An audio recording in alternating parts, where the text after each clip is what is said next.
episode 327 of Retro Encounter, RPGFan's weekly podcast of many topics. I'm Mike Sollosi, and another season of professional football has come and gone, and I have gone yet another season of not playing fantasy football during that professional football season, which is a wise decision for many reasons, mostly my mental health.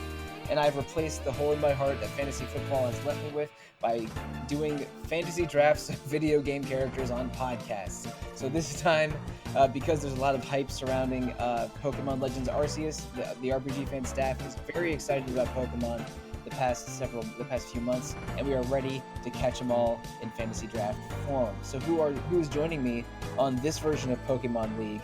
It is Alana Hagues. Hello. Peter Triezenberg. Hi there. And Niki Fakhoori. Hello. So, we're here to build our own Pokemon teams in a fantasy draft format using Snake Draft. If you've listened to previous fantasy draft episodes, you'll know exactly how this goes. But to set a couple expectations and ground rules, we're not like drafting for a competition or for a full season or trying to beat each other. We're just sort of celebrating Pokemon by building our own teams of favorite Pokemon and Pokemon adjacent things. You know, we'll have a little bit of discussion with every draft pick. And also, we might get in each other's way a little bit, because once something has been drafted by someone, that thing cannot be drafted again. And for our special Pokemon rules, that includes entire evolutionary lines. So if I draft Charmander, that means no one else can draft Charmander, Charmeleon, Charizard, or special versions of Charizard. And the same thing goes for every kind of Pokemon evolution, with one notable exception. If someone drafts Eevee or one of its evolutions, that does not lock out Eevee or the other evolutions, because Eevee is a weird special case. Also, we are counting Eevee as a starter Pokemon, like the Let's Go version of Eevee, and all of the other, but the evolutions do not count as starter Pokemon. We are each drafting teams of 8, and because there are 6 Pokemon on the team, 6 of those 8 are Pokemon. It's 1 starter Pokemon, 1 legendary Pokemon, 4 team Pokemon, which is any Pokemon that's not a starter or a legendary, and that gives us our team of 6 Pokemon. And in addition, we're drafting 1 trainer, which is sort of your companion character. Like, once a trainer joins your team, they are sort of the Brock or Misty to your Ash. And lastly, as always, a flex spot, and this time the flex can be any of the previous 7 positions, including a second trainer or second legendary or second starter, or any character or monster within Nintendo. So if you want to, draft Kirby and Pikachu and have them on the same team, and you're not playing Super Smash Brothers, now is your chance. So do we have any questions about the rules or snake drafts or anything of that nature? Nope, nothing for me. Nope, sounds pretty cut and dry. As cut and dry as one of these weird draft episodes can get, I guess. Yes. Okay, cool. So we determined our draft order before recording. So the first pick of the draft goes to Niki, then Alana, then Peter, then myself. And because it's a snake draft format, the second round will be in reverse order: myself, then Peter, then Alana, then Niki. And then we will repeat that 4 times, so each of us gets our team of 8. And you can draft any position that you want in any order. But again, once something has been drafted, that and its evolutionary line of the Eevee is locked out of the other 3 players. So I think we're ready to go. Niki, tell us the first pick in the Retro Encounter Pokemon Fantasy Draft. Wow. Hi. So I'm going to pick my trainer. Who's surprised? Definitely not me. I'm picking N from the hit game Pokemon Black and White, and also Black 2 and White 2. That's who I'm picking. It's N. Is N, is it Natural Harmonia Gropius? Is that the name? Yeah, that's his full name. It's him. We all saw this one coming. Niki, I do want to tell you there was no danger of me drafting N ahead of you, but I think that is a very sensible, consensus number 1 pick here. Oh yeah. He's my favorite video game character. I said it. Out of all of them. Jade Curtis, second. But he's not in Pokemon. Could he be my flex pick? No, he's technically not a Nintendo character, but don't worry. In my mind, I believe you have drafted Jade Curtis in another retro encounter fantasy draft in the past. That's So right. Yeah. so you have N and Jade on various teams of yours in our little format here. Yes. So Pokemon Moses / Jesus is off the board, but that means that there are literally thousands of things we could still draft in this little exercise. Alana, what's the number 2 pick in the draft? Oh, I'm going to go for an easy one myself. Maybe again, not a surprise. I'm going to go for one of my normal Pokemon first. And I'm going to pick probably my most recent favorite Pokemon, Dragapult. Oh, Nice. nice. I love Dragapult. Pretty much the head of my team from Sword and Shield. Super fast, super powerful, super adorable, fires its children at people, and yeah, I love her little face because she was called Noodle and she was the best. So yeah, Dragapult is probably my favorite pseudo legendary ever, which is like the final dragon type usually Yeah, Pokemon. it's like the final dragon type, and sometimes people throw Metagross in there as well. Yeah, and I Tyranitar's not dragon either, but it looks like that's a true. dinosaur. Yeah. I enjoy many pseudos. I sort of built a draft board before we recorded of like the top 5 or so starters or legends, and then my top 20 or so extras that I might want to draft. And Dragapult was on my list of extras. So you did I do not count this as you stealing him from me, but I count this as you drafting a Pokemon of interest to me. So congratulations, Alana. You're No. already disrupting my draft board, you monster. You already Well, have a better ace Pokemon than Leon. His should have been Dragapult, but that's Yeah. just my opinion. it really should have been. Or what they should have done is kept Mega Evolutions and given himself Charizard X to get That would have real made more weird. sense. That would have. I may have nearly bought the $200 giant Dragapult plush if you've seen it. Oh my I goodness. haven't, so but I definitely know a Google search I'm doing later today. Yeah, yep. We looked at it, and we were going to buy it for me, and we were like, not for that much money, but maybe one day she'll have his own little room. So, All right. So Peter, one character and I suppose 3 Pokemon counting evolutions are locked away from you, but you still have a lot to choose from. What is pick number 3 of the draft? Yeah, okay, so I'm gonna lock in my legendary Pokemon. So I'm choosing Zygarde. Nice. Ooh. Is that that's the is it it's a dragon from Gen 6? Yeah, yep, it's the 3rd legendary to go alongside Xerneas and Evoltal. It's like a big green snake monster that's supposed to like keep the other 2 in balance.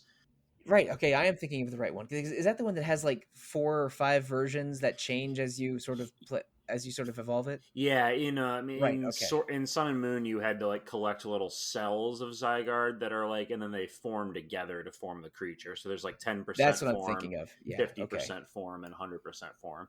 And Zygarde's just one of my favorite legendaries. I had a pin on it that I was wearing on my hat at work for a while. Nice. I played more Sun Moon than XY, so I was thinking of the collecting pieces version of Zygarde. Oh, but it's been so long since I've played those. What type is it? It's Dragon Ground. Right. Okay. Oh wow! Yeah, Yeah. I'd forgotten that. It does not look like a ground type at all. I'd almost Mhm. Yeah. say So like it's in electric. I guess it's maybe some kind of rival to Groudon then. Yeah.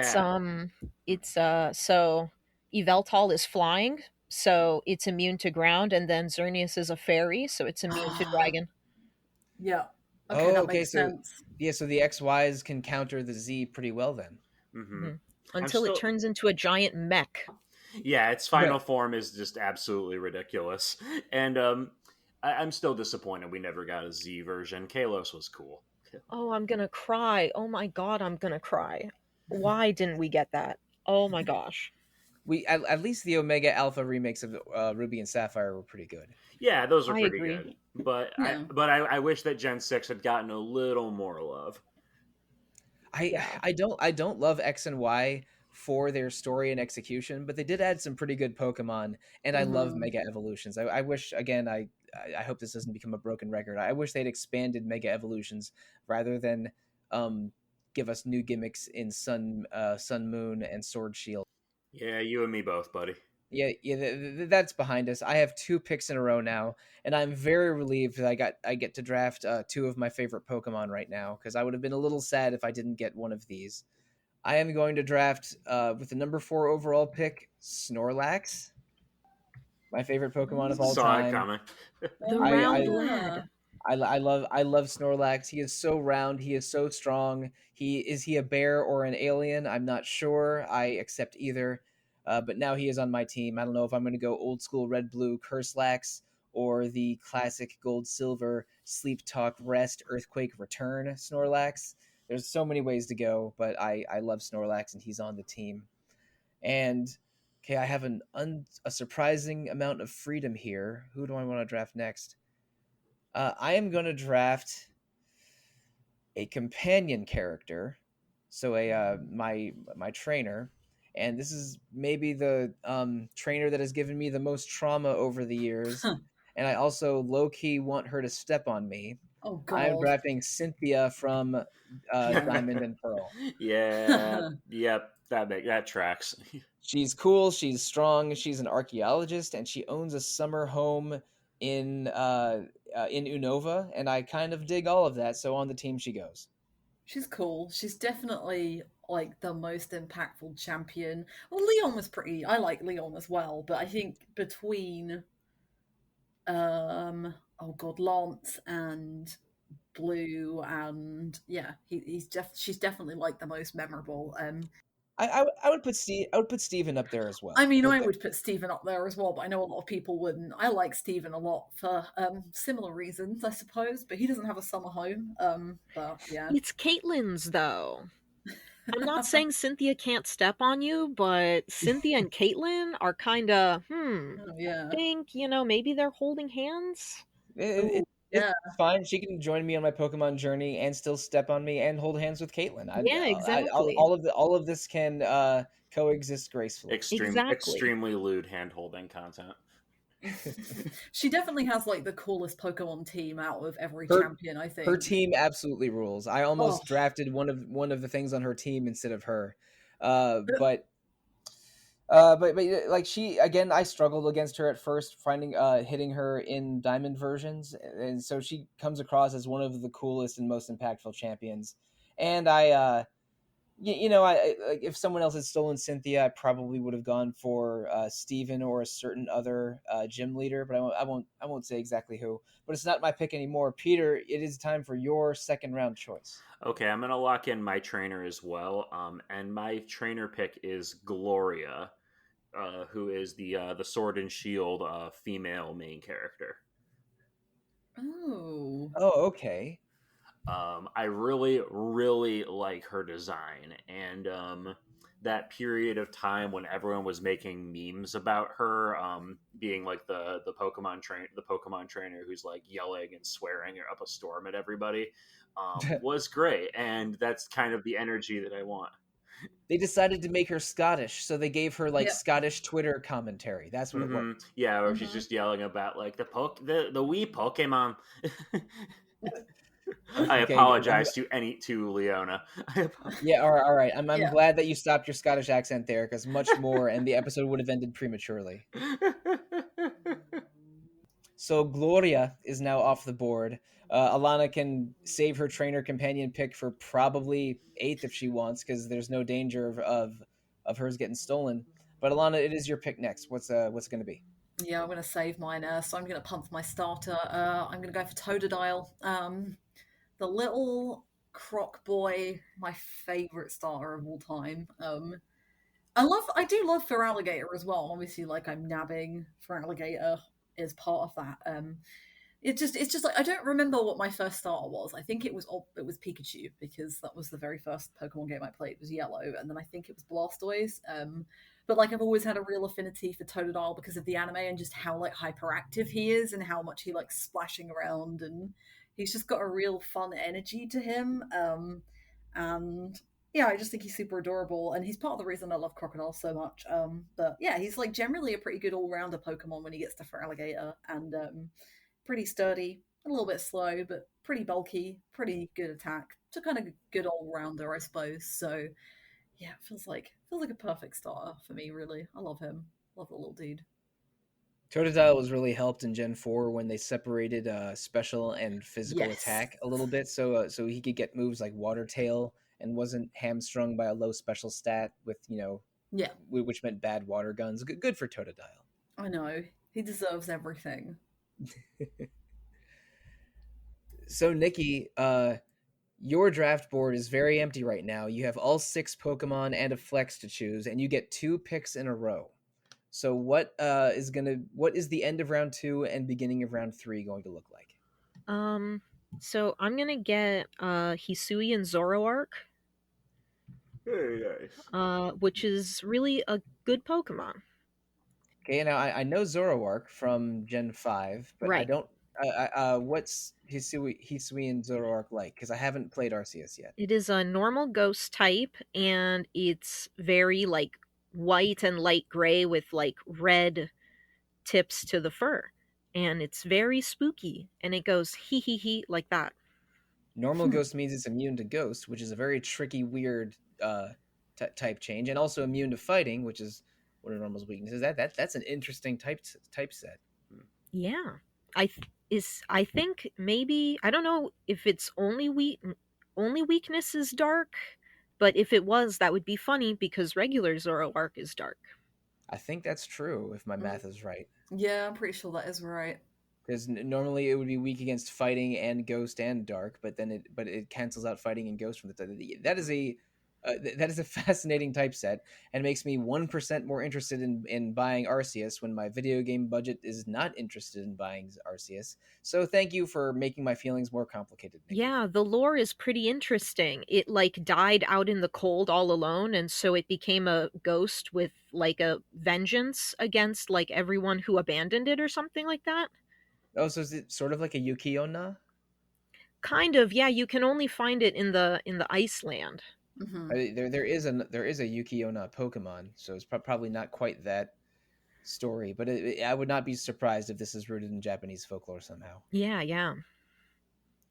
I like Zoroark, and when they showed the Hisuian one, I was like, oh, I have to get the game. Like that was it. That was the deciding factor. Yeah, it's a very cool design.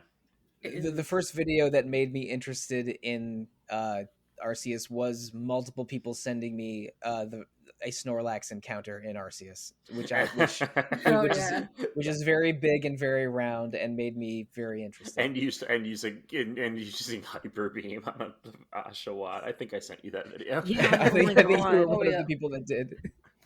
But Niki, your turn is not over. You get to draft 2 in a row. So who's the second? I'll get my my second favorite Pokemon, which is Mawile.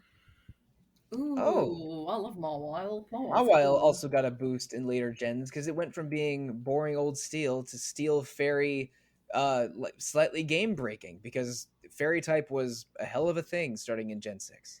Its Mega Evolution has like huge power or whatever, which doubles its attack stat. Oh, that same as Medicham. Yes. Yeah. Oh God, Medicham is a mofo. I love Medicham. Basically, like all the Pokemon I used on my original Ruby version team got like a buff of some sort in X and Y and Oris, and I'm like, yeah, it's pretty good.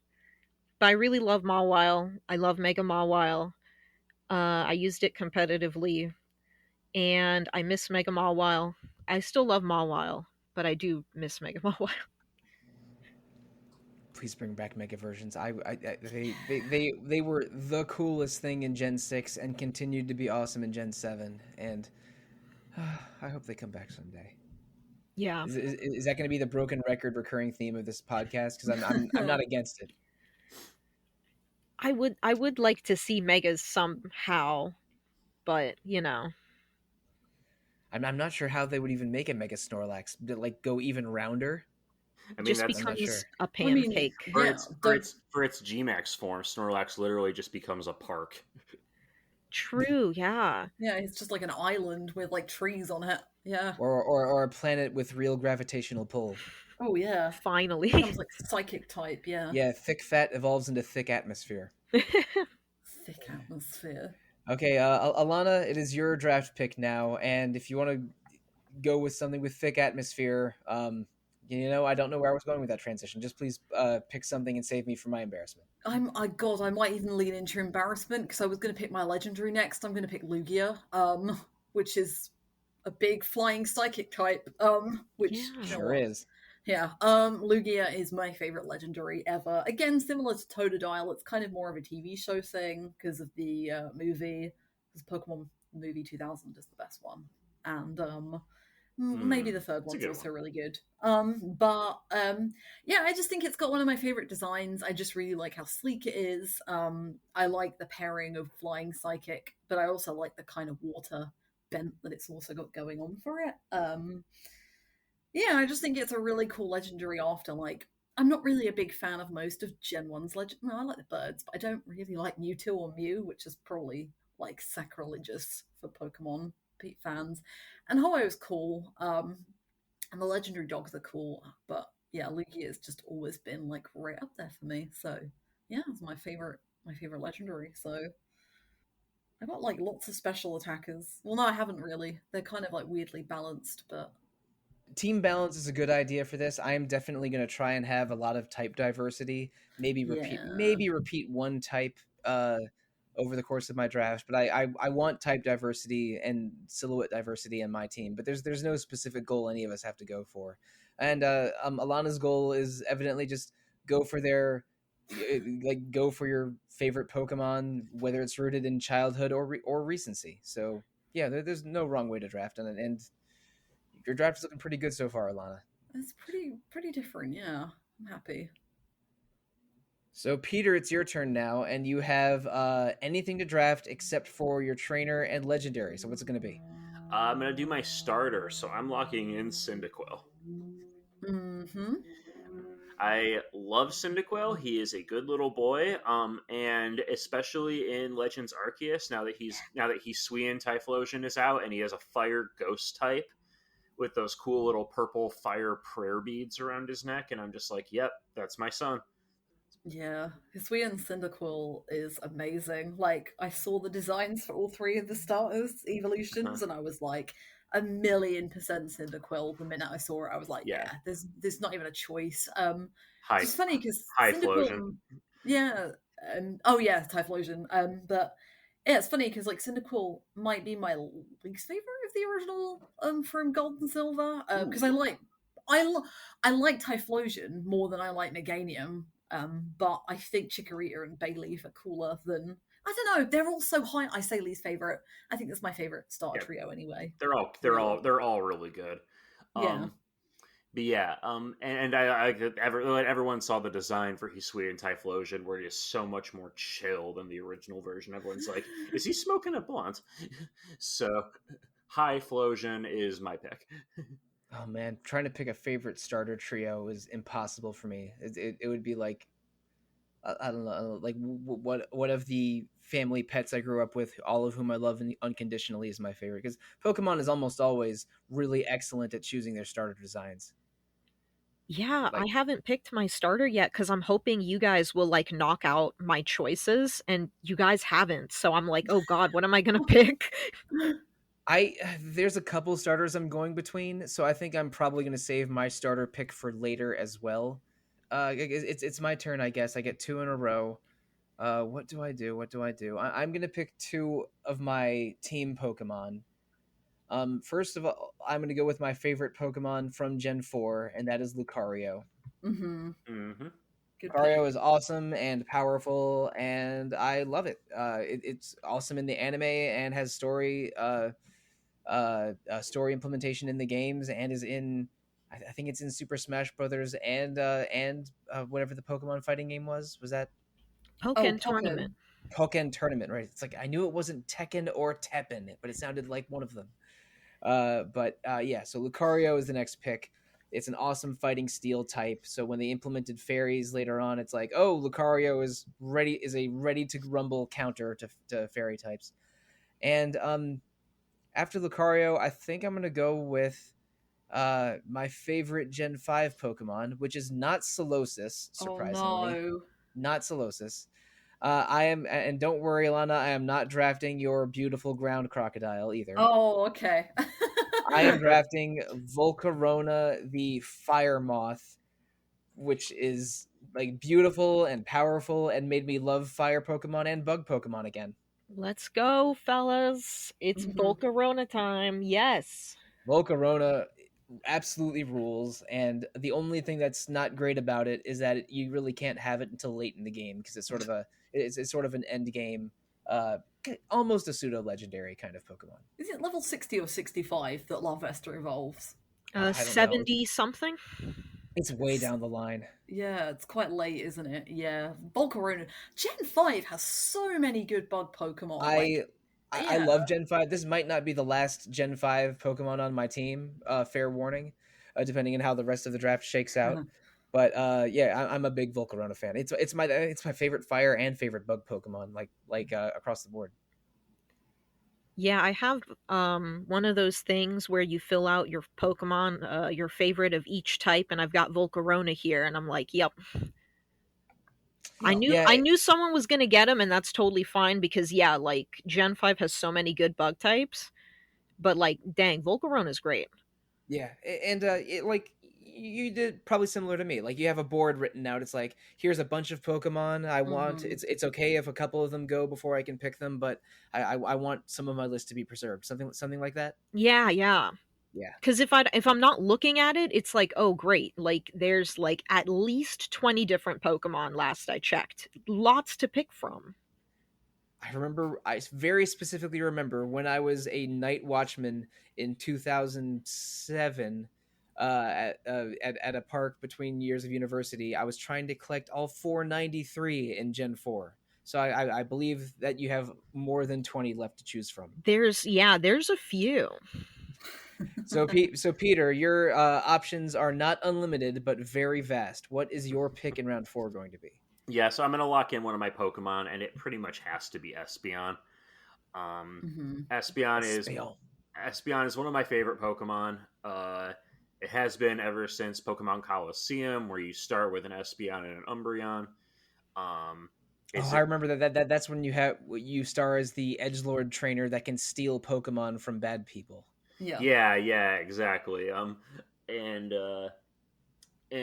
just slightly off topic, but a content creator I follow has been replaying Coliseum, trying to complete the Gen 3 Pokedex legit, and is pulling their hair out with that game. So maybe it's not as good as I remember it, but that's neither here nor there. Espeon is great. It's shiny, is bright green, and I love it. I have a plush of it on my wall, and I pretty much had to add it to my team. Yeah, Espeon's my favorite evolution. It's a really good one. I mean, all of the evolutions are good, but like, wow, they did something right with Espeon. It's also got a really pretty cry. There aren't a lot of the Pokemon cries that I'm like a huge fan of because they're kind of that digitized 8-bit sound. But Espeon sounds really good. Yeah. Those sound designers must have had a field day developing like animal calls or cries for 250 plus Pokemon on Game Boy hardware. That must have been a fun room to be in. Yeah. They still keep them nowadays as well, even in Arceus, which is sometimes a little bit like, GBA on my Switch. Dude, they went back and put in Pikachu and Eevee's cries instead, so Pikachu doesn't say Pika anymore. I'm sorry, but I'm glad. I'm kind of glad too. I think it's an improvement. Yeah, I think if you're going to do it, you should do it across the board. And so it felt weird, like bringing out I don't know, like Bulbasaur, and then throwing out Pikachu with Pikachu being like more realistic. I mean, Pikachu saying its name and then evolving it into Raichu, and it goes burp, burp, burp. Yes. Like, excuse me, hold on. Yeah, it's like you lost the ability to speak. So Eevee's weird baby talk sound didn't do anything for me. But oh yeah. But again, getting off topic. And also, Pikachu's voice actress, I don't think she needs any more checks. I mean, she has major characters in Pokemon, Persona, and One Piece, so she is set for life in terms of licensing her voice out to cute little monsters. God, she really does, doesn't she? Yeah. I'm pretty sure she'll do just fine if they go back to some 8-bit Pikachu tracks. Yep, definitely. But Alana, are you sticking to 8-bit for your next pick, or is it going to be from a later generation? You have a lot to choose from still. I do. I'm looking at my team of Pokemon, and I've got like I've written down a massive list, and I'm like, I don't feel bad because I've picked like a load of Gen 2 Pokemon, which is Gold and Silver are my favorites, but technically Heart Gold, Soul Silver. And I am one up, and I'm like, I might a couple up. But, oh, sorry. I'm going to go for it. I'm going to pick Heracross as my next one. Oh, I love Heracross. Heracross is amazing. Heracross is so good. And yeah, I think it's, again, another really diverse. This is my physical attacker, I suppose. Bug and fighting is a really cool combination for types, I think. And it took me a really long time to really appreciate bug types in general. Like Gen 5 is really when they started to click. But then I went back and was like, Bug was sort of weak in Gen 1 because they Psychic, yeah. Well, I mean, it was strong against Psychic, but there weren't any really good bug attacks. That's right. But then in Gen 2, I mean, they introduced Steel and Dark almost to be hard counters to Psychic, and then they introduced attacks like Mega Horn, which coming out of Heracross' big beefy attack stat. Good luck getting like if you're Dark or Psychic or Grass and taking that Mega Horn. Just game over. Yeah, pretty much. And yeah, he got me out of a few pinches. Like, he's really good against the Steel Gym. He's got... Okay, well, yeah, Heracross is cool. Not the first cool bug type, but one of the premier bug type Pokemon, I think. My favorite Gen 2 gym leader should have had a Heracross. Oh yeah, poor Bugsy. What did he have? Like a Venonat and some... No, he had a Metapod, a Kakuna, and a Scyther. I remember that. Yeah, that Scyther was maybe a little bit of a wall if you didn't have Cyndaquil. The Scyther was hard. I always picked Chikorita, so I mean Bugsy was my Whitney. Oh no. But like, he should have had a Heracross. I'm just saying. Personally, Whitney was my Whitney. I don't think it is... Oh god, like taking on Whitney without snagging a Geodude in the cave before her town is ill-advised. Lore-wise, Bugsy probably does have a Heracross, because I think it was that one anime series where they revealed that like gym leaders pick their Pokemon based on how many badges you have. So So he's got a full team of 6 lying around somewhere.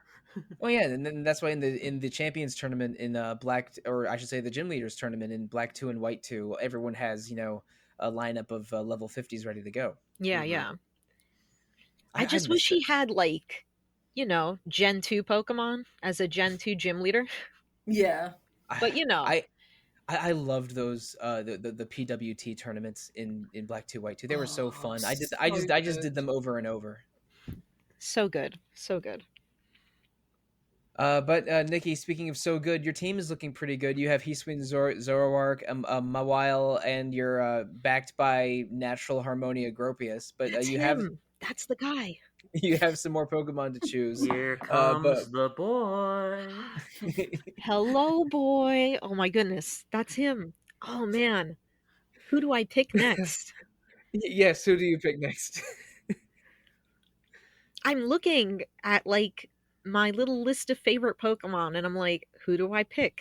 Great question. I don't know. Who do I pick? I like, even filling out this like thing of like my favorite Pokemon, there were some that it was like I really can't pick because I like so many. I think I'm gonna pick a regular Pokemon. I'm gonna pick Aegislash, because Aegislash made me cry. Because when I first saw it evolve, I was like, this is the coolest looking Pokemon ever. And then when it changed its form to attack, I was like, oh my god, this is like the coolest Pokemon ever. It's a very unique gimmick, but it's such a cool and powerful gimmick that I think Aegislash is one of the best Gen 6s, full stop. Similar to Dragapult, it was on my maybes list. Yeah, Aegislash is way too good. And have you ever had your Aegislash tank a crit Fire Blast from a Naganadel, live, activate its weakness policy, and then just murder it with a Shadow Ball? I can't say I have, but I can envision that scenario, and I can see how it affected you emotionally. I love Aegislash. It's so cool. So I'm going to pick Aegislash. Wow, more ghost types. I'm not picking by balance. I don't know what that means. So Niki, you're the ghost gym leader. I was saying, ghost types are amazing. I might end up being the ghost gym leader if I get like a different Pokemon later. Who knows? Honestly, I had I think 3 or 4 ground types on my list, so I think I know what my gym of choice also is going to be. man, oh no, I get another one. Ah, You sure do. oh no. I'm just gonna pick my favorite Pokemon. So I'm picking my legendary is Virizion. Oh yeah, I remember you saying this. Yeah. Interesting. Virizian's one of the 3 Musketeers Pokemon from Gen 5. It's the grass one, and all of them are fighting alongside another type. So it's grass fighting. I think all 4 of them are so cool. I do have one of the Musketeers on my list of maybes. Ooh. Yeah, I love them a lot. Virizian's my favorite because its shiny is pink. Yeah, it's got a cute shiny. I like it. Mawil's shiny is also pink. So your team is very pink and very spooky. Yeah. And Alana, your team is a little spooky, but not very pink. Are you going for some kind of pink spooky combination or something else for your pick in round 5? I don't really know what I'm going for at this point. I'm looking at my list like, what are you doing? Just picking your favorites. Yeah, just pick your favorites. That's part of the game. Exactly. So I'm gonna go with my favorite Gen 4 Pokemon, I think, and that's Luxray. Luxray again. It just kind of. I think I'm just going for cool Pokemon. I mean, look at my team. But yeah, Luxray. I've got like. I feel like I've grown to appreciate Gen 4 Pokemon more and more as I go along. Like, I didn't like a lot of the Gen 1 evolutions, but now I love some of them. But Luxray has always been pretty much my favorite Gen 4 Pokemon. It's just electric type. I kind of wish it had like a dark type evolution at some point, because dark is one of my favorite types, but so is electric, so it's fine. But yeah, Luxray's just, again, got really good attack and speed stats, which are 2 things I really value. And it's just a big electric lion. It's so, and it's just got a really simple and fun design, I think, and I have always loved it. So I don't really have anything more to add than that. I'm just like picking Pokemon that I genuinely love, and I'm using it in Arceus right now, and I used it in Pearl or Diamond. I had Diamond back then, and it's always been very reliable. It's not too squishy either, which is good for a sweeper. So yeah, the Shinx line in general is really good, and their shinies are gold. Yeah, it's got a good shiny. It has got a good shiny. So not pink. I do like some pink shinies though. So yeah, Luxray's really good in Legends Arceus because you can just pay to tutor all of the bite moves onto it and get a lot of type coverage. Yeah, I've always got crunch on Luxray. All right, so our teams are starting to fill out. We're past the halfway point. Peter, you have a starter, a legendary, a trainer, and 1 extra chosen. So you have a bunch of extras to fill out your team. What is your choice in round 5 going to be? Yeah, so I'm also going to pick an electric type that I'm using in Legends Arceus, and that's going to be Raichu. Okay. The lad. The absolute lad that is Raichu. Now, Pikachu gets all the love, because Pikachu is the cute, lovable mascot. And to that I say, psh, psh, I say, because Raichu is the true boy. Raichu's just one of my favorite Pokemon. I love his design. I like his little whip tail with the lightning bolt on it. I like the fact that when you build him up just right, he can be very fast and very powerful. His shiny is like a dark gold, which is very cool looking. And yeah, it's I like Raichu a lot. I'm using him right now in Legends Arceus, and he is putting in work. Awesome. I think I didn't really understand how Stone Evolution worked in Gen 1, so I had like a Raichu almost as soon as I got a Pikachu, and then when it didn't learn Thunder or Thunderbolt or anything, I was a little confused. But this is again me being age 12 or so playing Pokemon and not really being able to do internet research on it. But yeah, but Raichu is one of the signature electric types of Gen 1 for sure. But after I found Zapdos, it was Raichu was permanently retired back in 1998. I was so glad it got an Alola form, though. Yeah, that's Yes, one of my favorite Alolan forms. Alolan Raichu is so good. Little surfer boy. Psychic type as well, which is really unusual, Mhm. like really fun for that design. Mm-hmm. Yeah, no, and that shiny is also like brilliantly colored. How it's like kind of like dark gold with like streaks. It's a marshmallow. Mm-hmm. Yeah, little marshmallow boy. Yeah, Raichu in any form is just wonderful. No arguments here. So, looking at my team, I have 2 picks in a row for round 5 and round 6. And there's a couple types I still want to fill out on my team. So I think I'm going to pick my 4th extra Pokemon for now and go with I already have my favorite Pokemon from Gen 1, Gen 4, and Gen 5. So I think I'm going to go with my other favorite Pokemon from Gen 5, and that is Excadrill. Oh yeah, yes, the lad. Let's go. I love Excadrill. It's like, what if we brought back Dugtrio, but made him the cutest Pokemon in the world for its lower evolution, and then basically a mole T800 Terminator for its second evolution. Yes, it's a beast. That thing is so powerful. Yeah, like Drillbur is so cute that it's impossible, and Excadrill is so strong and awesome that it's awesome. I love Excadrill.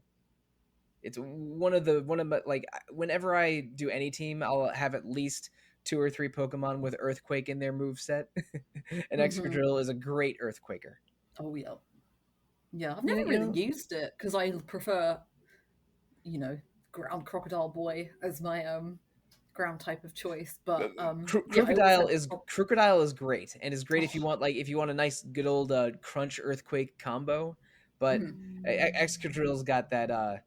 I think it also has Sand Rush or one of the good Sandstorm abilities. Oh yeah, it does. Yeah. So yeah, like pairing it with something like Tyranitar or Hippowdon is great. But I just I got a Drillbur really early in Black 2, White 2, and I think it was my first in lineup Pokemon for that entire run. I love Excadrill. But I got multiple Gen 5 Pokemon on my team already. I think I'm basically done with Gen 5 for now. But I still have a starter and a legendary to pick. I'm going to pick my starter. I'm going with Rowlet. Yeah, round boy. Yeah, my team is very round, and so we got a big round boy with Snorlax, and we got a little round boy with Rowlet. I don't know exactly where this Rowlet came from, so it might end up Grass Ghost or Grass Fighting, but I accept either happily. Dude, I love Hisui and Decidueye too. How it's like autumn colored. That's so good. Yeah. Aren't the Hisuian forms based on the colorings based on the shiny form of the originals, and maybe. vice versa? Like, I know that the shinies of the Hisuian forms are based on their original color scheme. So, like, for example, Hisuian Typhlosion is shiny. It's red and it's not got the purple flames. So they look more like their original, like Johtoian form, for example. So yeah, which is why I really like the color scheme on Hisuian Decidueye, but Ghost type is one of my favorite types, so I'm immediately biased towards Robin Hood in Decidueye, and yeah, Rowlet was my star of choice for Gen 7 and is one of my favorites. It's such a great Pokemon, like such a wonderful design.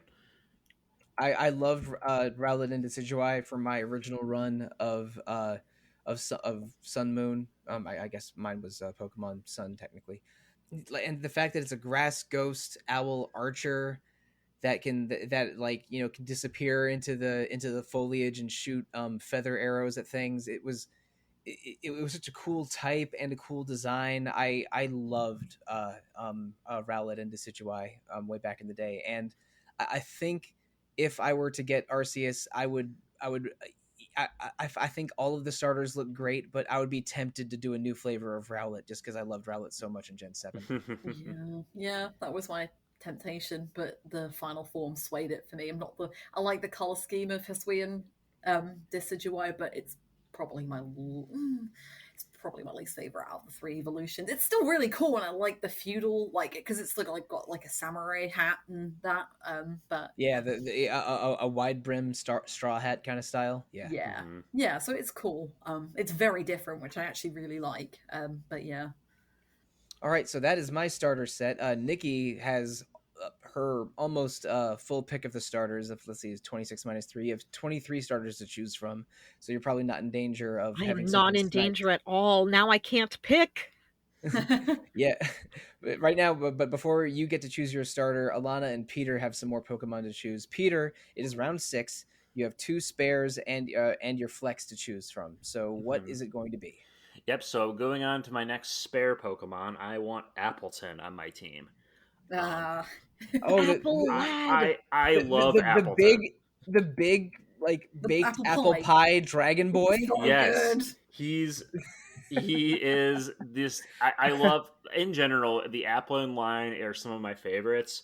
But while Flapple is like a little apple bat lizard thing, it doesn't have quite the same effect as a large apple pie dinosaur with big droopy ears. I think Appleton is so adorable. You either break free of the apple or become the apple is basically what that line goes. So Appleton Flapple woke up one day and was like, "I am become pie." Like, do you want a lightweight apple tart or an apple pie so dense that it ate all? You put all the apples into it. Mm-hmm.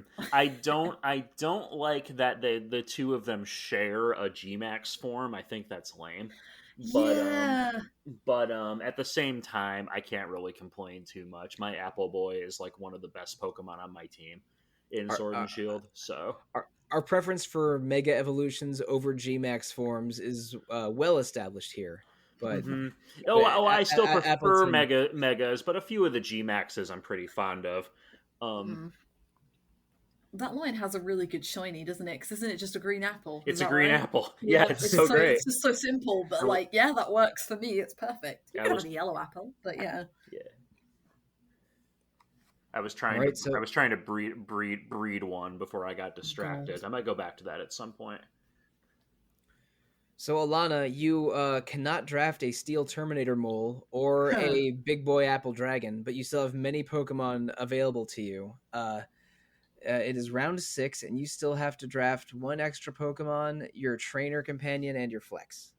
I'm going to go for my trainer just to vary it, because I've picked all of my Pokemon pretty much in a row, and I'm going to go with Roxy, who is the Poison-type gym leader from Gen 5. Let's Black, go. White 2, and White 2.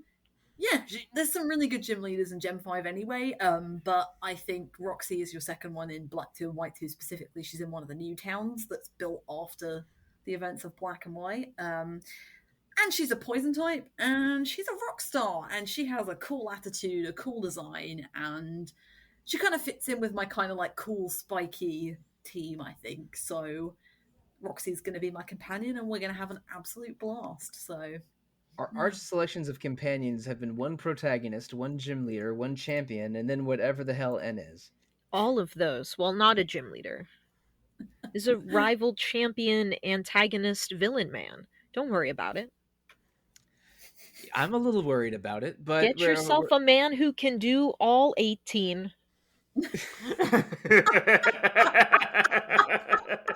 And Niki, you sure did, but it is also your turn. You still have to choose a starter Pokemon, one last team Pokemon, and your flex position. Although I have a feeling that we're all going to save our flex for last, which has happened in a lot of drafts. Not every single draft, but a lot of the time, the final round is all flex. Yeah, I don't think anyone's in danger of stealing my flex.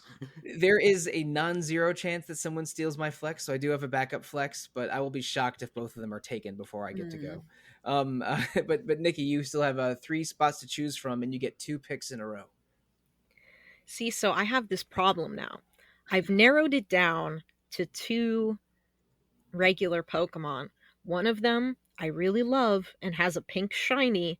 One of them I really love and would actually be really perfect if I got my flex pick. but I don't know what to do, and I'm panicking.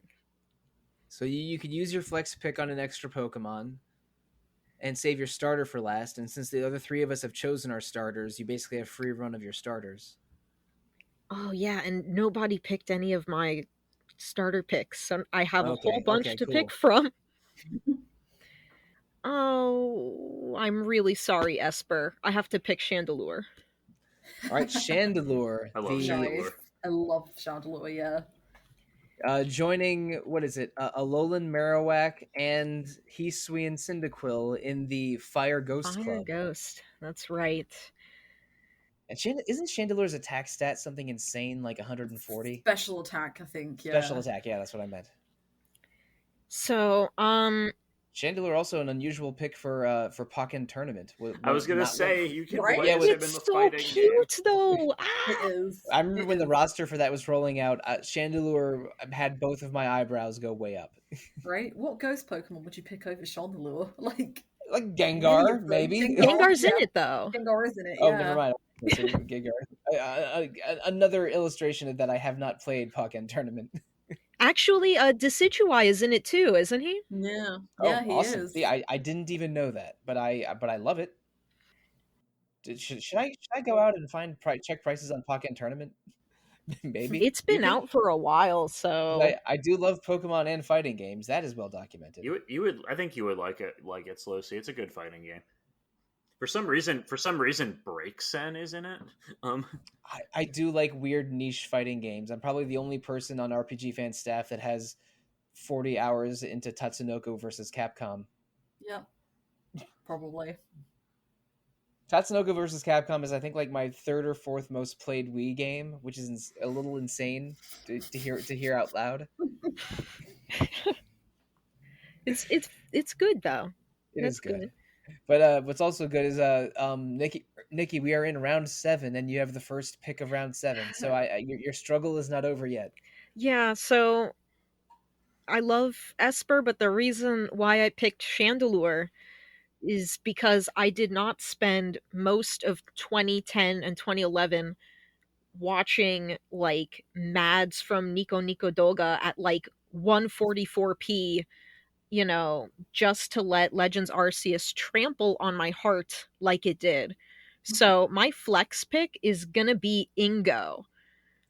Oh gosh, yeah. And I'm giving him that Chandelure. I'm bringing him back. I'm bringing him back to New York where he belongs, and he's getting his Chandelure back. I will not stand for this. Okay, so is Ingo a character in Legends Arceus? Because he's a character in Legends Arceus who was originally in Black and White and Black 2 and White 2, and he wait. I have played those. Who is he in those games? He's the subway boss. Okay. Yeah. He's in the battle post game. Okay, all right. Yeah, that makes sense because I've done a little bit of those in the various Pokemon games, but not all of them. So okay, I accept that I forgot about Ingo. Yeah. So I don't want to, I guess, spoil too much, but I'm getting him out of there. I'm saving him. I'm not letting this happen. Yeah, he's getting his Chandelure back, and he's coming back with me and N to New York, where he belongs. All right, so Ingo, a character that I had to background Google image search because I shamefully had forgotten about his role in the Battle Subway many years ago. Alana, it's your pick now in round 7, and you have one extra team Pokemon left and your flex pick left. I do. I'm going to save my flex, obviously. But since I've got kind of a theme going on, I don't want to duplicate any more gens. So that cuts out 2, because I've done 3 picks from 2. 2, 4, 8, and 5, 100% are out. Arcanine, is my last Arcanine. Pokemon. Oh, yeah, I love Arcanine. My favorite Pokemon of all time. A big fluffy boy. Arcanine has a Hisuian form, right? And I love it as well. Yeah, I love it equally. I like Growlithe's Hisuian form as well. And they're all kind of the same because they're just such a lovely, just big dog, really. That's all I see when I look at Arcanine. I have, I remember seeing Hisuian Growlithe when that was going out, but I haven't looked up Hisuian Arcanine yet. It definitely looks way more like the Chinese guardian dogs than Arcanine does. which I think is really cool. And also because it's like rock type as well. I'm not a big fan of rock type in general, but I think adding the fire type to it, like, because it's not too slow either. I think that's one of my bigger problems with rock types in general, is they're quite slow. So Arcanine like kind of buffs that up. But yeah, my favorite thing about Let's Go Pikachu and Let's Go Eevee is that you can ride Arcanine, and I would ride. Like, I know I've got Luxray, who I would also like sit on their back and like ride off into the sunset, but I would probably do it with Arcanine more because Arcanine is just so cool. The ride Pokemon in the Let's Go games were some of the best things. They're so fun. Yeah, I was a little bit gutted in Arceus that you couldn't ride Arcanine and it was something else, but it makes sense, I guess. Yeah, I just absolutely adore it. It's always been one of my favorites, and him and Luxray can sit outside my gym or my champions room at this point, guarding it like two legendary they dogs. could be they could be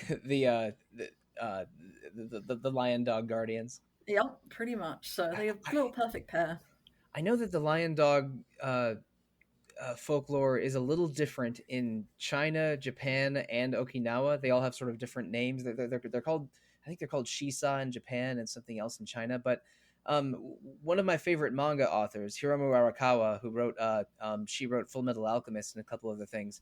She just started a new manga a few months ago called Yomi no Tsugai, and it's about basically a spirit summoner and his two main spirits that that are sort of his companions are the two lion dogs that guarded his village, who become a humanoid married couple. So he has like two lion dog married couple arguing all the time as his companions on his journey. It's real good. That's cool.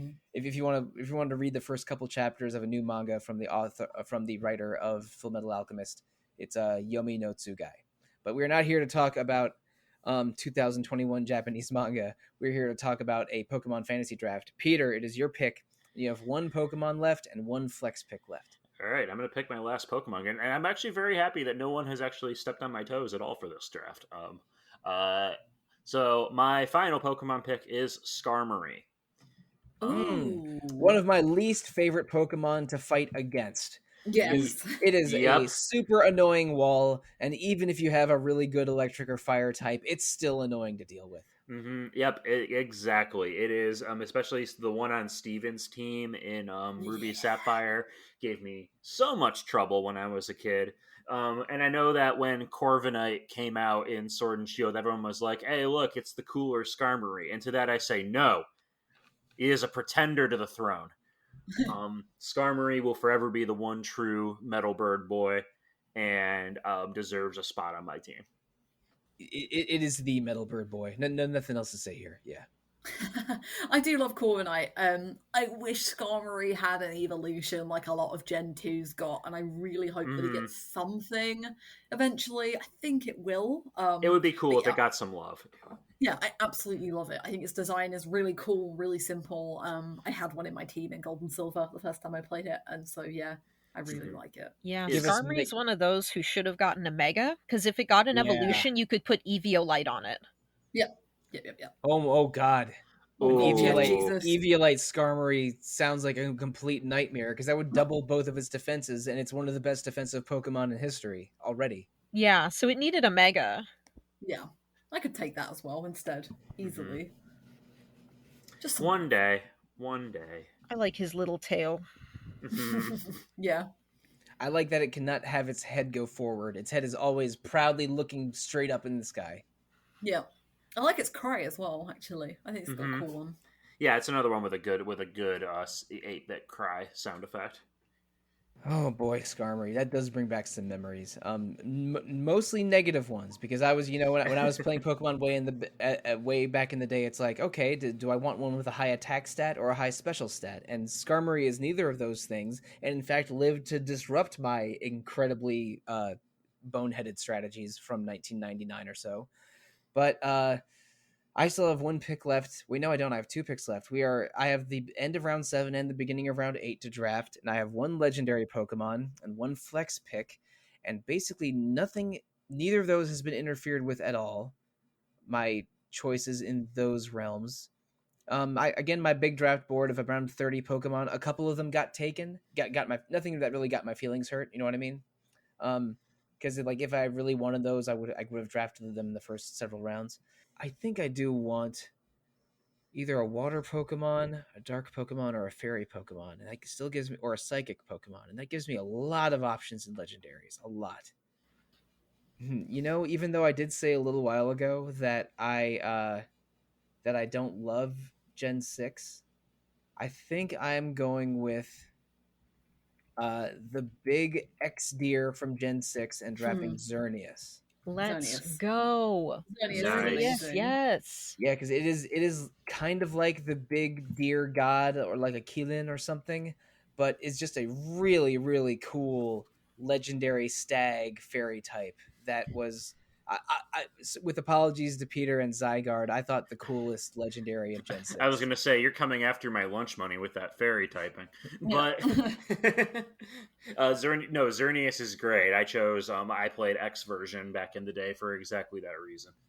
And Xerneas is OP, so... Yeah. Yeah, Xerneas. I think Xerneas and Yveltal are both really strong as hell. They are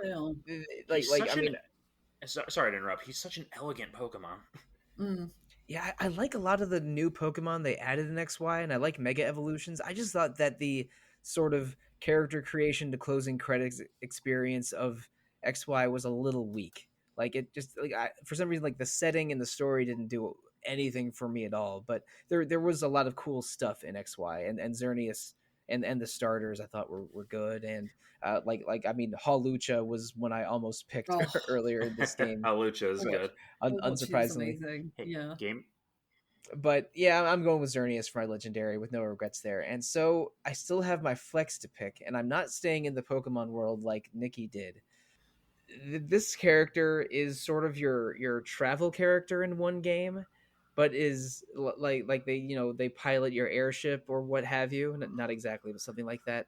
And they're also playable in a couple, let's get everyone together Nintendo games, and definitely silly, definitely a positive influence, and definitely bring in the funk. I am bringing on Funky Kong from the Donkey Kong universe. Are you Yes, actually let's kidding? go! I had Funky Kong down as a flex. No! Oh, highway robbery in the Poké Draft. Oh, baby. Michael Sollosi, now with Funky Mode. Exactly. We are playing Pokemon in Funky Mode. He's piloting the plane. He is making Cynthia very annoyed sometimes, and I don't care. Sorry, Alana. Funky Kong is on. Oh no! I thought I might have gone for him. I was like, I can't believe that no one stole any of my really cool Pokemon, but Michael Sollosi stole Funky Kong. Oh, I love it. I'm so glad someone got upset. And of all things, it was Funky Kong. No one's mad over a Pokemon, but Funky Kong. That's where we draw the line. Funky Kong is where I draw the line. Yeah. At least it's not nearly as bad as what happened to Zach in the Dragon Quest draft, where like all of the other three people taking part stole something from him. But okay, I don't want to dwell on Funky Kong too much. He deserves his own podcast episode, frankly. He does. April Fool's Day 2022, believe it. But Peter, you have a flex left to draft. So what is it going to be? I do. Okay, so this is gonna be kind of an odd pick, but so my flex is Mecha Mewtwo, last seen from Pokemon Live. What? So Pokemon Live was a short-lived, ill-fated stage play from the height of the Pokemon craze. And prominently features, it takes place canonically after Pokemon the first movie, and features Giovanni trying to recreate Mewtwo by building a robot Mewtwo that has tank treads. This is the first and last appearance of Mecha Mewtwo, a robot artificial Pokemon that could steal any Pokemon's move. Weighs 4,000 pounds, and has never been seen again, as in, like, literally no one knows where the prop ended up. So my headcanon for this is that Gloria found the prop and keeps it around so that she can be like, I'm going to defeat you with the power of friendship, and also this tank I found. Let's go. Yes. Okay, there was no danger of me sniping Mecha Mewtwo from you, Peter. To the surprise of no one. But as someone who enjoys Super Sentai and Kamen Rider, I know a thing or two about things that only appeared in one stage show many years ago and whose props may be lost to time. So, Yeah, seriously, Google search what this thing looks like, too, because the prop is, like, so ugly looking. Oh, boy. There's even... never mind. I almost went into Japanese superhero stage show music video territory, but we will move on from now. Alana, you still have a flex to choose from, and the only things unavailable to you in the Nintendo world are Mecha Mewtwo and Funky Kong, I'm afraid.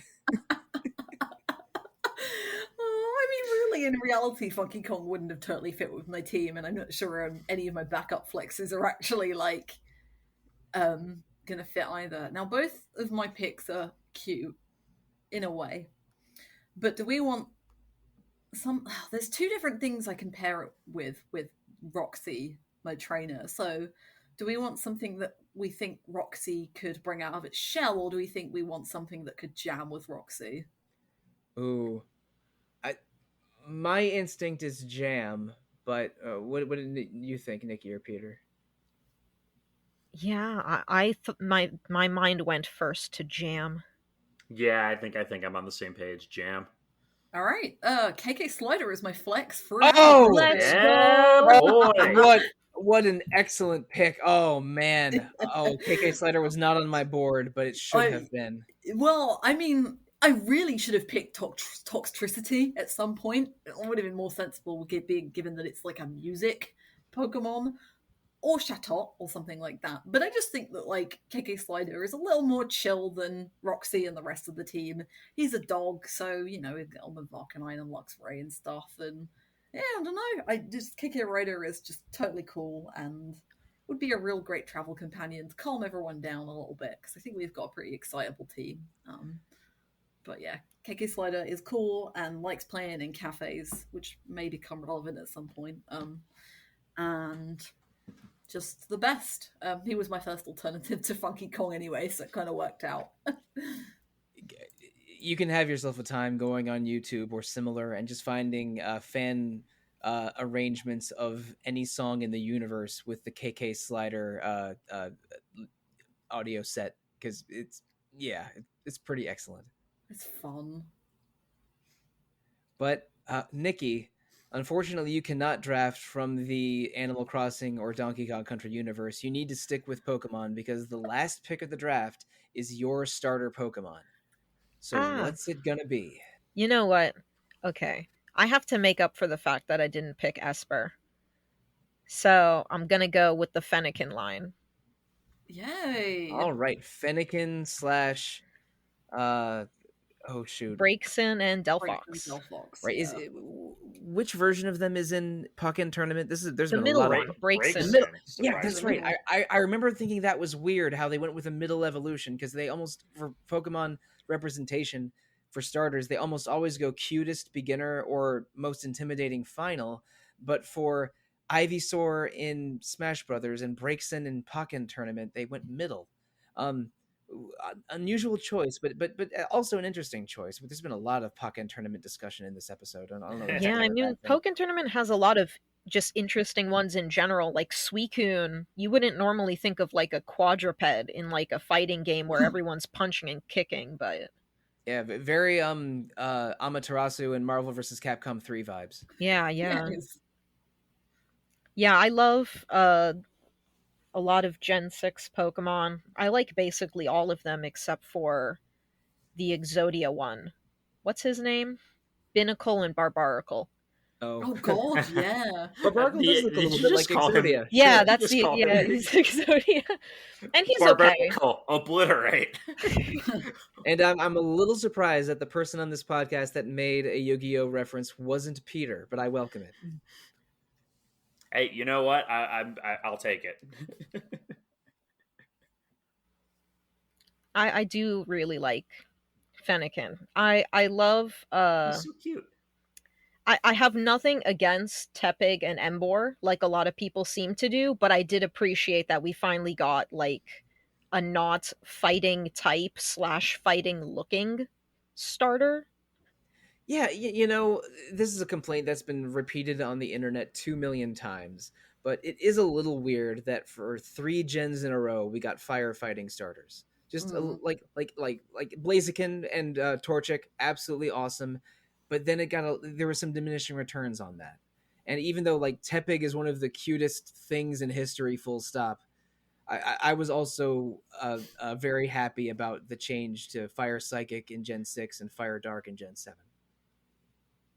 I remember they showed before, because Gen 6 was one of those gens that they did not reveal the final evolutions before the game's released. And during one of their official trailers, they showed Fennekin using Power Up Punch, and everyone lost their minds. You know, I think remember I that. think I think probably since Gen 5 they've been trying to hold off what the final evolution looked like. Like they wanted to have the starters be very visible, but then the final evolution be a surprise. Because I remember in Gen 7 and 8 we learned about the final evolutions way later than the starters. Yeah, But, Yeah. same with but Arceus. that's a pretty good troll move from the Yeah, Pokemon people. we didn't find out the Hisuian forms until after launch. The only reason that we did know what they were is because of leakers. Yeah, I mean that's pretty good on. I think that's a good choice by the marketing team doing that. But yeah, like making the internet get real mad about a fighting move teaser is they're in tune with the community at least a little bit. Oh, yeah. But that's the end of the draft. All of us have our full lineups of 8. So that means there's one last thing we have to do. Usually we would be naming our teams at this stage in the draft, but instead we're not doing that. We are going to choose a designation for ourselves.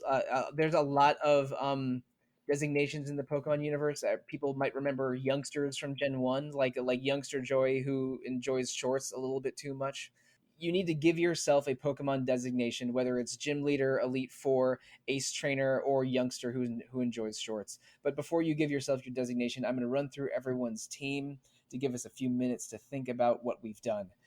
Starting with Niki, you drafted your starter Fennekin and your Pokemon Zoroark, Mawile, Aegislash, Chandelure, and Virizion with your companions Natural Harmonia, Groprius, and Ingo, both from the world of Pokemon. Alana, your team is Totodile as your starter, and then as your team, the rest of your team being Dragapult, Heracross, Luxray, Arcanine, Lugia, and joined by Roxy and KK Slider. Peter, your team starts with Cyndaquil and then continues with Espeon, Raichu, Appleton, Skarmory, Zygarde, and you're joined by Gloria and Mecha Mewtwo. Cannot believe Mecha Mewtwo is a thing. You learn something every day when you podcast with a lot of people every week. And then my team starts off with Rowlet and then is joined by Snorlax, Lucario, Volcarona, Excadrill, Xerneas, and my companions being the very odd couple of Cynthia from Pokemon Diamond and Pearl and Funky Kong from the Donkey Kong Country series. One of the strangest steals in the history of retro and counter fantasy drafts, me pickpocketing Funky Kong from Alana. But let's each of us choose a designation for ourselves. I am going with hiker Sollosi. So I can, go on hikes with Cynthia while she looks at ancient Pokemon ruins, and Funky Kong tries to amuse himself with maybe he's carrying a boombox behind us. I think is the vibe of that team. So who else has a designation picked for themselves? I'm gonna pick Cipher Admin from Pokemon Coliseum /XD. Cipher Admin Peter, another one I was not expecting. I'll go for one. I'll go for Cafe Master, which are the battle cafes from Gen 8 in Pokemon. Oh, I love them. And they would reward you with like boosting Yeah. cakes and stuff. Oh, Yeah, this cafe is a music cafe with some cool Guardian Pokemon and Lugia, I guess. Yes. Alana, did you just describe your dream job to us? It's like You know I want to be a baker who makes like stuff, so a this would cafe be a good master alternative. with wonderful baked goods, a cafe filled with animals and music. That seems like your Yeah. your dream job, Alana. Yeah, I'd be happy. I'd be pretty happy with that. So, Nikki, what is your chosen designation if someone encounters you in the wild? Well, we might not be in the wild. We're going to be the subway bosses. We're going to bring Ingo back. And you know what? Someone's going to have to take over the new triple and rotation battle trains that they're going to add for me and N. So we'll be the subway bosses. Okay, Nikki, I know that you live not far from the DC metro area, so I appreciate you trying to reform the WMATA into something actually functional. So, True. Yeah. We're doing our best. all right, so that's the draft. Thank you so much for listening to us. We this is basically an exercise of us describing uh, 25 or so of our favorite Pokemon, depending on what Mecha Mewtwo is allowed to be called, and characters in the Pokemon and Nintendo universes. We made four very unique teams that are somewhat representatives of our taste as Pokemon trainers. This episode has made me way more likely to want to try Pokemon Legends Arceus down the line. And yes, I'm saying Arceus with a soft S. That is deliberate. I will not take this slander from Jono and others trying to call that thing like it was spelled with a K. Leaving that alone. But thank you, listeners, for joining us on this Pokemon adventure, and thank you so much, Subway Master Nikki, Cafe Master Alana, and Cipher Admin Peter for joining me on this exercise. Fantasy drafts are fun and weird, and we are doing more of these in 2022. I guarantee it. Oh, it's fun. Yeah, I'm excited to hear the other ones. I don't think I can participate in them, so. Yeah, thanks for having me. It was a good time. Well, those drafts won't be for at least another few months because we have plenty of other stuff to do in the meantime in Retro Encounter. Coming later this month, we're doing an episode on RPG adaptations. We did 2 adaptations episodes in the past, one in 2018, one in 2020, and we're doing another variation on those for 2022. That's coming soon. I'm not sure it's either next week or the next 2 weeks. It depends on scheduling other parts of other puzzle pieces in RPGFan. But after that adaptations episode, we were doing an episode on Super Metroid as part of Metroidvania month, and also Salt and Sanctuary as part of Metroidvania month. We already had one Metroidvania episode this month already. Alana, you joined me for a Castlevania Aria of Sorrow episode. That was a lot of fun to record. I did, yeah. I love that game so much, and that was a blast to record. Yeah, it was great getting to know Soma Cruz again. I think Soma is in Nikki's mansion full of boyfriends as well. Am I mistaken? True. Ah, excellent. But that's the rest of March. April, we don't have totally planned out yet, but we are playing Final Fantasy 13. One of the missing holes in my RPG resume. I have barely touched anything in the FF13 trilogy, and I'm going to make a sincere effort to play the first game from start to finish pretty soon. I am making great progress in Salt and Sanctuary, and once that's in the bag, Final Fantasy 13's next.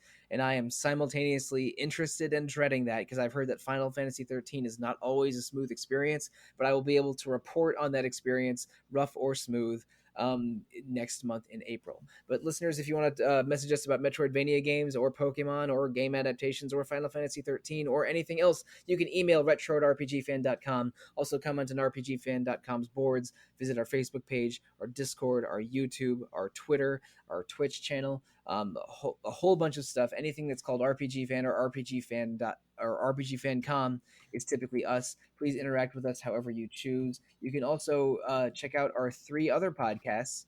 There's Random Encounter every 2 weeks about randomness, Rhythm Encounter every 2 weeks about RPG music, and Phoenix Edge, a Pokemon, a podcast usually recorded live on YouTube. They are currently on hiatus, but will be coming back later in 2022. You can review Retro Encounter or those other 3 fine podcasts on Apple Podcasts, Google Play, Spotify, or whatever venue you prefer. Please give us feedback. 5 stars, 5 stars. We love feedback, but especially when it's 5 stars. But if you want to give us 5-star feedback individually via social media and not from an email or a podcast review, how do you do so? Let's tell them, starting with you, Alana. You can find me on Twitter as @Alana Hagues or on Discord as Alana. Now, Niki. I'm on Twitter @otome_Niki. How many Ks are in Niki? Wow, okay. Well, since you asked, there's only one K, because if there were two, that would be a diary. I had to. I'm so sorry. It's okay. Actually, I'm not sorry. But Peter, how can listeners find you?